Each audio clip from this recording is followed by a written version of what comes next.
हज़रत बीबी फ़ातिमा के सब्र का वाक़या। ईद की सुबह हज़रत बीबी फ़ातिमा रज़ियल्लाहु अन्हु सुबह सुबह बहुत सारे कामों में मसरूफ़ थीं, क्योंकि उनको मिठाई बनानी थी और सारी काम उनको अभी सुबह में ही करने थे।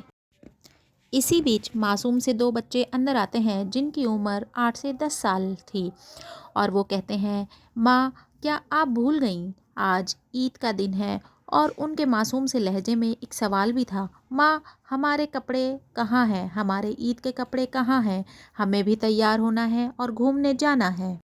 माँ अपने बच्चों के सर पे हाथ फेरती हैं और कहती हैं, बेटा अभी ईद का जाने में बहुत देर है, जाओ अभी आप घूम फिर लो, हो सकता है तब तक तुम्हारे अब्बू भी आ जाएं और तब मैं तुम्हें नए कपड़े पहना दूंगी और अपने अब्बू के साथ फिर ईदगाह चले जाना।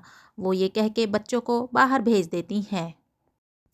इसी बीच बाहर जाने से पहले छोटा बेटा कहता है, माँ क्या अब्बू हमारे लिए नए कपड़े लेने गए हैं। माँ अपने आंखों के आंसू पोंछते हुए कहती हैं, हाँ बेटा, आपके बाबा आपके लिए ईद के लिए नए कपड़े लेने गए हैं। तो दोनों बच्चे खुशी से बाहर की ओर चल देते हैं और वह खेलना कूदना शुरू कर देते हैं। बच्चे बाहर जाकर दोबारा खेलना कूदना शुरू कर देते हैं और फिर बच्चे थोड़ी देर इधर उधर देखते हैं और खेलते कूदते रहते हैं। लेकिन जब उनका खेल पूरा हो जाता है और बच्चों को ईदगाह जाते हुए देखते हैं, तो उसके बाद वो फिर थोड़ी देर में ही अंदर आ जाते हैं। इसी बीच माँ सोच में लगी हुई होती हैं कि बच्चों के कपड़ों का इंतज़ाम कैसे किया जाए, और वो अल्लाह से दुआ कर रही होती हैं दिल ही दिल में कि या अल्लाह, अब बच्चे आएंगे तो बच्चों को कपड़े कहाँ से मिलेंगे।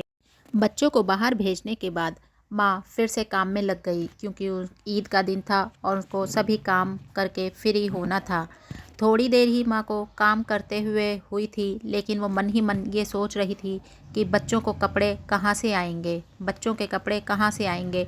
माँ ये सोच ही रही थी कि इतने में बच्चे दोबारा वापस आ जाते हैं और कहते हैं, माँ बाहर तो सब बच्चे तैयार हैं और हमें चिढ़ा रहे हैं कि आज ईद का दिन है और तुमने नए कपड़े नहीं पहने। लेकिन माँ उनको समझाती है और कहती है, बेटा अभी आपके अब्बा नहीं आए हैं, जैसे ही आपके अब्बा आते हैं वो आपके लिए नए कपड़े लेकर आएंगे और फिर आप ईदगाह अपने बाबा के साथ ही जाना। बच्चे ये बात सुनकर फिर से खुश हो जाते हैं।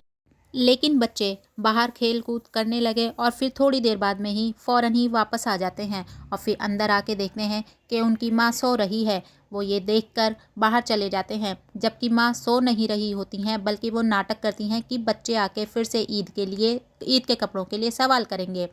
जब बच्चे फिर बाहर चले जाते हैं, इसी बीच दरवाज़ा बजने लगता है। बच्चे कहते हैं, कौन। फिर से दरवाज़ा बजता है और बच्चे फिर से कहते हैं, कौन। दरवाजे से आवाज़ आती है, दर्जी मैं आपके कपड़े लेकर आया हूँ।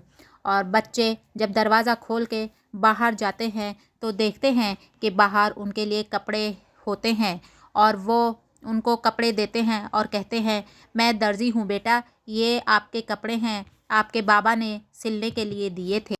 बच्चे खुशी खुशी जब ये बात सुनते हैं तो वो बहुत खुश हो जाते हैं और दर्जी अंकल जो हैं उनको वो कपड़े दे देते हैं और बच्चे कपड़े लेने के बाद बहुत ज़्यादा खुश हो जाते हैं।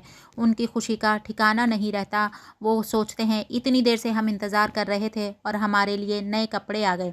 उसके बाद बच्चे कहते हैं, अंकल आओ, आज आप हमारे साथ खाना खाना। अंकल कहते हैं, नहीं बेटा शुक्रिया। उसके बाद दोनों बच्चे अपने कपड़े लेकर अंदर माँ के पास आते हैं और माँ को पूरी बात बताते हैं और ये भी कहते हैं, माँ दर्जी अंकल आपको और बाबा को सलाम कहकर गए हैं। ये बात सुनकर बच्चों की कहती है, जाओ बेटा उन्हें बैठक में बैठाओ। बच्चे बिना कुछ सुने जल्दी से बाहर जाते हैं और बाहर देखते हैं कि वो अंकल तो घोड़े पर बैठकर बहुत दूर निकल जाते हैं। बच्चों ने ये बात अंदर आकर अपनी माँ को बताई कि माँ वो तो बहुत दूर चले गए घोड़े पर बैठकर, और कहते हैं, जल्दी आओ माँ जल्दी आओ, देखो खिड़की में से उनको देखो, वो कितनी दूर जाते हुए दिख रहे हैं। बच्चों की बात सुनकर माँ खिड़की की तरफ जाती है और देखती है। माँ ने जब बच्चों के कहने पर बाहर की तरफ देखा तो उन्होंने देखा एक बहुत नूर वाले आदमी, जगमगाता चेहरा आसमान की तरफ, आसमान में अपने घोड़े के साथ उड़ते हुए जा रहे हैं। माँ ने देखा उनके शरीर की रोशनी चारों ओर जगमगा रही थी और उनकी रोशनी इतनी ज़्यादा थी, उनकी जगमगाती रोशनी इतनी ज़्यादा थी कि सूरज की किरणों को भी, सूरज की रोशनी को भी फीका कर रही थी। बीबी फातिमा ये सब देख ही रही थी कि इतने में बच्चे चिल्लाने लगे, माँ देखो अब्बा आ गए, माँ देखो अब्बा आ गए। अब्बा आके घर में सलाम करते हैं और बीबी फातिमा हज़रत अली रज़ियल्लाहु अन्हु के सलाम का जवाब देती हैं और वो नए कपड़े देखकर पूछते हैं ये सब कहाँ से आए। तो बच्चे खुशी से चिल्लाने लगे। माँ बच्चों को चुप कराती हैं, उनसे चुप रहने को कहती हैं और फिर हज़रत अली रज़ियल्लाहु अन्हु को सारा पूरा वाक़या बताती हैं और बच्चों से कहती हैं बच्चों कभी उदास न हुआ करो, क्योंकि अल्लाह हमारी सब दुआओं को सुनने वाला है। बेशक